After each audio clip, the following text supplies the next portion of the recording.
another great summer league so far, so let's take a look at who stood out last night in Las Vegas. First up, are we calling him Jared TikTok McCain now? He continued to get a summer league green light from the field. He scored 11 points, 3 of 16 shooting in this one. So Perk, is he going to continue to post up a big number from beyond the arc for a Sixers team that was 19th in three-pointers? He is, and I can see him getting heavy minutes this upcoming season, to be honest with you, Malika. This young man, McCain, could flat out play. I could see Nick Nurse taking a chance on him coming in off the bench as a role player and then gradually graduating from there. Well, then on the other side, Perk, Donovan Clingan, 8 points, 11 rebounds, 3 blocks, including a poster against the 76ers. So Zach, should Clingan get the starting job on opening night? I'm saying no, it's still going to be DeAndre Ayton, but the Blazers know who they are. They know who's in the 2025 draft. He's going to play a lot. I'm more interested in Scoot Henderson, Anthony Simons, and Shaedon Sharpe and how that all shakes out. Interesting. Reed Shepherd, he has been so impressive in Summer League. 15-point performance last night in a loss in this one to the Pistons. The 3rd overall pick. He's now averaging 25-5 at Summer League. Perk, are the Rockets going to avoid, I'm not even going to say the lottery this season. Are they making the playoffs? They might. I think they're going to make the postseason. And look, Malika, they got a saying down here in the H-Town that go, hey, man, say, man. Look, hey, man, say, man. They got a hooper right here in Reed Shepherd. Not a basketball player, a hooper. Perk, you're going to have to pull up in H-Town to see him. All right, the Lakers, they were in action, led by a 19-point performance from Dalton Knecht. This one in a loss to the Celtics. Knecht has averaged 22 points a game in Las Vegas. He's hit 41% from 3. That would have made him the best Laker from that range last season. I know it's Summer League defense. It's a little bit different. But his fellow rookie class member, Bronny James, struggled a little bit here in this game, scored 2 points, 3 rebounds, and assists. Bronny has yet to hit a 3 in Vegas. He falls to 0 of 15 from deep, so it's just been a little bit of a rough start to the summer for Bronny here on offense. Look at this. He's averaged just under 5 points, as previously mentioned, yet to make a 3, but the defensive effort, it's been there when he's played. 8 combined steals and blocks through 4 games. So in attendance last night at the Lakers game was Finals MVP Jalen Brown. Hey, Angel Reese as well. But watch this. The lip-reading folks online saying that he's saying, I don't think Bronny is a pro, and that because of his name, he's going to be with the Lakers. All right.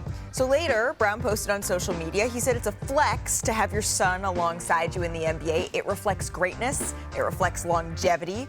Bronny has all the tools around him to be successful, and I look forward to watching his growth. Again, this is what Jaylen Brown posted, responding to folks saying, oh, okay, well, it looked like cameras caught you saying a little something there. Bronny, he's facing unprecedented pressure here, Perk, to start any career. But do you think, what do you think of what Jaylen said here? What do you think of his comments? Well, one, he's entitled to his own opinion, Malika. And the fact of the matter is, let's be honest, Bronny, he hasn't played well in the Summer League. That doesn't mean he's not going to be a pro or find his way through hard work. I think he has the attention of a #1 pick, but his production has been the production of a 55th pick. And that's okay. That's why he was drafted 55th by the Los Angeles Lakers, because it is going to be a process, right? But I will say this. Kudos to LeBron James. Kudos to Savannah James, because as parents, they have done everything and more for Bronny James. Now, as a young man, a grown man at that, the ball is in his court, and he knows now he got to continue to punch in the clock and keep chipping away at it. Again, we have to remind the folks, he was drafted 55th for a reason. I know he gets the attention of a #1 pick, and I know he's struggling right now. It's going to be a process. Let's see what he looks like in a few months when he's played a couple games in the G League or when the season starts. Let's see his growth from there. But I have no problem with Jaylen Brown said, because it's his opinion. Well, and Bronny even said, you know what, I feel like I'm in a little bit of a slump right now. And Bronny has given us every indication that he is more than willing to put in the work, put in the time, spend the time in the G League, and just figure out what it's going to take. Look, we're trying to win a championship. That's why we brought this group together. That's why we gave up so much to get Paul and Kawhi. The unfortunate part of it, we only had one healthy postseason. That's not anybody's fault, but that's the reality. The other reality is that they are opening up a brand new arena here that now there's no Paul George to play in. He's a 76er. And you heard what Lawrence Frank had to say. The expectation is still to win a championship. What direction do you think they're going in here, Zach? Not towards a championship, and I don't think Lawrence Frank was talking, frankly, about this year. I think he was talking about the past and the gamble to bring Kawhi and Paul George together, which, by the way, was 1,000% worth it. He's right. You can acknowledge that it was a disappointment and it was a failure, but they shouldn't regret going for it. That's the point of being in the NBA and getting all these draft picks, to turn them in to players like that in their prime. But if he's talking championship, I think that's code for we're sort of reorienting our cap sheet and our roster to give us more flexibility in 2, 3, 4 years to bring in a free agent, whoever that might be, to make better trades. I don't think Lawrence Frank or anyone with the Clippers imagines that the team they have right now is a championship level team. I frankly think it's more likely that if things stand the way they are now, that the Clippers miss the playoffs than get like a top 4 seed in the playoffs. That's where they are now, and I think they know that. Malika, can you tell me what Lawrence Frank said again on that soundbite? Because as soon as he mentioned the word championship, I took my IB out my ear because I didn't want to hear nothing else. Well, Perk, he said that the expectations remain the same. Remain the same for as what? Winning the championship? Look, Lawrence Frank, listen, here's the thing, right? Lawrence Frank, he got to be wishful thinking, or he has lost his damn mind. Here's the thing, right? You lose Paul George, you get back absolutely nothing. You have a Kawhi Leonard that you don't know if he's going to be available when it matters the most. You go in the offseason, and still to this day, the Clippers didn't do anything that was like groundbreaking, like for us to say, oh yeah, they legitimate threats for us winning the championship. They're not even a legitimate threat for us coming out of the Western Conference. They're not better than right now, they're not better than the Los Angeles Lakers. They're not better than the Denver Nuggets. They're not better than the Minnesota Timberwolves. They're not better than the Memphis Grizzlies. They're not better than the Houston Rockets, in my opinion, or the Phoenix Suns. Like, the list goes on. They're not even better than the Pelicans. So what is Lawrence Frank talking about? You know what they need to do? One, I think Steve Ballmer, he needs to have an evaluation, right? You have Ty Lue. You just signed him to a contract extension. He's there for the long haul. They have to really sit down and have a coming to Jesus meeting and say, which direction are we going in? And it's damn sure not winning the championship. They need to go into a rebuild mode. And if I'm the Clippers, I would really consider trading Kawhi Leonard right now, because they're just stuck in the middle. It's no like, oh, we're going to, You're preaching, Perk. I'm just going to get out your way.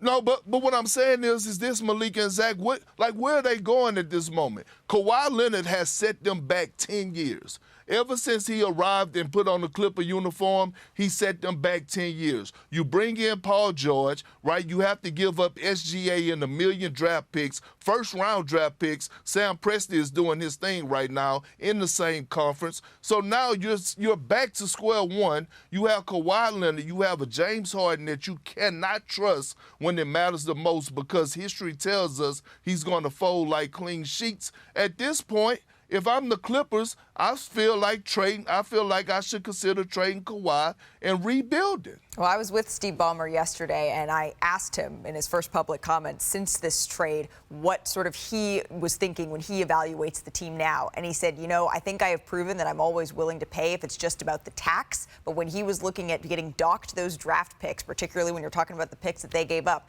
that is something that the Clippers ultimately decided that they just could not stomach. Perk. All right, we got a lot to get to on our show. The Nova Knicks, they're whole, and it could be for a long time. Jalen Brunson, he agreed to a 4-year, $156.5 million contract extension over the weekend. Woj reported $113 million less guaranteed that he's eligible to sign a year from now. So that will give roster flexibility to a Knicks team who hasn't won a title since 1973. And now Jalen Brunson will be the face of the Knicks. He took to Instagram yesterday in an empty gym except for the person who took the photo, saying nothing changes. So let's welcome in our senior writer, Chris Herring, to the conversation. Chris, thanks so much for making the time. Brunson, he just did something that we have never seen in the modern era of the NBA. We don't see a whole lot of folks saying, yeah, give me $113 million less. What does this tell you that he took this massive pay cut here? I think it just tells you that he really wants to take seriously the role of being this team's leader and being in a position where he embraces the idea that I want to win more than anything else in this situation. At this point, they're obviously conceding to build a team in a way that has people that he's extremely comfortable with, that he's played with, that he knows their games as well as you really can in the league. And he's kind of already fit the profile of a leader from the standpoint of the way he's carried himself on court, the fact that he's going to sacrifice his body and kind of have essentially kind of a Willis Reed sort of moment at one point in the playoffs of coming back in the second half. He's done everything I think that he needs to do on the court. This is something that he's doing off the court to allow them to build the team in really an ideal way and kind of help them avoid some of the restrictions that would hinder a team in their position otherwise. Perk, be honest. Would you do it? Would you take that pay cut, Perk? Hell nah. Hell nah. He better than me. But look, he still got 156 though. Yeah, exactly. He still got 156, exactly. but I ain't leaving 113 on the table. That's like me. That's like you asking me if I'm gonna finish my food. I'm cleaning my plate. Every single time. How long do you think, though, this opens up the Knicks championship window, though, Perk, doing what you said you would never do? Oh, 4 years. 4 years for sure. 3 to 4 years. And why I say that, you look at Jalen Brunson, Dante, and Mikal Bridges, all are 27 years of age. So they're just scratching the surface of their prime. OG is 26. Josh Hart is 29. So the core, Julius Randle is 29. The core of this group still are either knocking at the door of their prime or right in the middle of their prime. So they have a 3 to 4 year window. And guess what? Their books are not cooked. They still could go out and do what they need to do. So say that Julius Randle, he does come back, or when he comes back, they're going to give him an opportunity, right, to go out there and see if he can fit in with those guys. If he don't, all of a sudden, Julius Randle is eye candy to the open market. Now you could possibly move him in the middle of the season and continue to get better and add to the Villanova Knicks. Or is it the Nova Knicks? We can do both, Zach. Yeah, Okay, there's like cool. a $12 or $13 million gap, 12 or 13 million between what Jalen Brunson could have made in those 3 seasons of this deal and what he's actually going to make. And that gap is a massive difference for the Knicks, staying under that new thing we always talk about called the second apron. I had an agent tell me yesterday, put it like this. They essentially create an extra salary slot that right now is represented by Julius Randle. Maybe it is Julius Randle, but now they have the flexibility, if they want, to trade Julius Randle for a player who makes a lot of money that fits better. They also have access to the mid-level exception, the littler one, which they would not have had if Jalen Brunson was making everything he could have made. It definitely widens their window. It gives them more flexibility to add to this team. That championship window is open.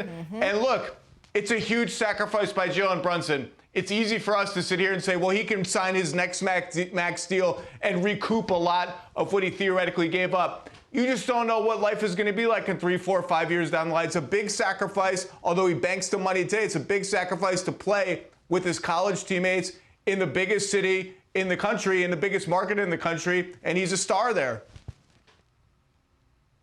Yeah, and the way I view it, too, is that this is a franchise that is so hungry for a title. The fan base, Yep. I live here in New York. When you think about it, I had some people asking me on Twitter when I tweeted about this, well, like, they haven't won a title yet. They might not win a title. He's just going to end up taking the pay cut for no reason.